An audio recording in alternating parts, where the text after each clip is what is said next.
budget in terms of tax and spend is £74 billion in spending by the end of this Parliament, £41 billion in tax rises. I have done a number of budgets, and this scorecard, in terms, I have never seen anything like it, and I've done this for 15 years. It's the biggest budget I have ever covered.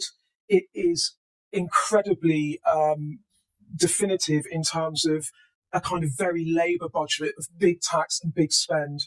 But I think the issue here is, while Rachel Reeves talked there about choices, Rishi Sunak gave the counter argument, which I think will now be chewed over ferociously, actually, which is this was not laid out in the manifesto. This is not what the Labour government implied. When I asked the Prime Minister at our leaders' debate in Grimsby, are there any tax rises beyond this? He said there are no plans to raise taxes, and now look where they are.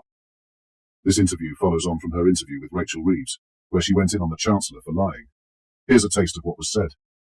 On the 5th of July, I don't think that any government would be so reckless to have £22 billion You've of lifted unfunded taxes by commitments. £40 billion. I absolutely recognise that. In our manifesto, we had commitments of £8.5 billion. In addition, as I said, there's a £22 billion black hole, which recurs every Chancellor, year. even if you accept the £22 billion black hole, £8 billion of that is because you decided to settle public sector pay disputes. Are you telling me, seriously, that you did not have an inkling before the general election that you might have to find billions of pounds to settle those pay disputes? And why didn't you level with the British public about that? The previous government set the remit for the pay review bodies, the independent pay review bodies. And astonishingly, and we did not know this, and you did not know this either, they hadn't set an affordability criteria for the pay review bodies. And two of the pay review bodies, on defence and education. What do you make of this journalist?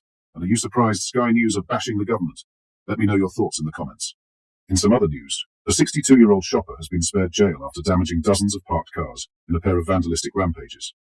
Kevin Myers, from Warrington in Cheshire, had scratched the vehicles with pieces of glass on two occasions, February 12th and 18th this year. As he left Warrington Magistrates Court, Myers gloated to staff, saying, "Merry Christmas. I won't be seeing you again." The damaged cars included high-end models such as a Jaguar XF, an Audi Q5, a 2023 MG4 Trophy, and a brand new Renault Clio Esprit. The total cost of the damage remains unknown. The spate of vehicle attacks followed an earlier confrontation with a shopkeeper. Just 3 weeks prior, Myers had a heated argument with Wakar Kayam, a store owner who asked him to leave for shouting and scaring customers. Myers subsequently damaged a door handle on Kayam's BMW parked outside. In March, Myers was jailed for 3 weeks for damaging 3 of the cars, 2 Nissan Qashqais and a VW Polo. This week, he appeared before magistrates for the remaining 20 vehicles. Prosecutor Robert Earle said, "He was basically going around and damaging those vehicles by scraping them with some sort of instrument, again for no reason we can ascertain, apart from wanting to cause damage." Myers was sentenced to 12 weeks in prison, suspended for 6 months, and ordered to pay £154 compensation to Kayam after pleading guilty to criminal damage. Earle said, "He has offended so often, offended against so many different people, 20 victims, who have had their cars damaged, putting the victims through the inconvenience of fixing them, and he just carries on offending." Myers had previous convictions from 2017 for breaching an exclusion order and possession of a bladed article. The prosecutor described Myers' actions as a rampage, adding, "It is incomprehensible to me, but it is not my job to comprehend." Myers' solicitor, Mark Lever, explained that his client had been diagnosed with bipolar disorder, but was now effectively medicated with no further issues. Lever added, "He is generally very anxious and very nervous, and there was a small period where things went completely wrong for him." Magistrate Andrew Brothers admonished Myers, saying, "This is not an acceptable way to go about your ways, is it?" Lastly, Prince William has revealed how he hopes to end homelessness, admitting that he wasn't able to before. The Prince of Wales' 2-part documentary, titled Prince William, We Can End Homelessness, aired on Wednesday and Thursday.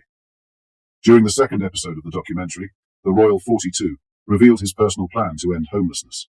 The voiceover in the documentary said, after King Charles came to the throne, Prince William inherited the roles of both Prince of Wales and Duke of Cornwall, along with ownership of the Duchy of Cornwall, one of the largest private estates in England.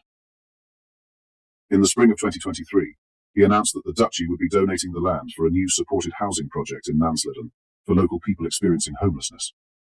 Prince William explained, "So the reason why the Duchy is involved in Homewards is because I now have the ability, which I didn't have before, to push through things and issues that I care about. Murphy said, "This is a bird's eye view, 2 4-bed houses. But actually most of these will be single-bed apartments. And so that's just the front elevation. So rough cast render, Cornish slate roofs.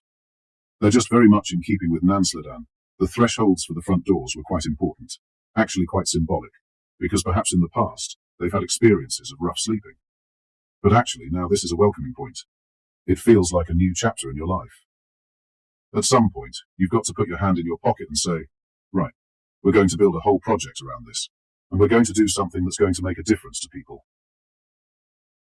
Prince William and Ben Murphy, the estate director of the Duchy of Cornwall, explained how they are building a series of homes to help eradicate homelessness. What are your thoughts on what we discussed in today's video? Let me know down in the comments section below. If you've not yet already, make sure you do drop a like on this video and subscribe to the channel for more British political content. Thank you, take care, goodbye.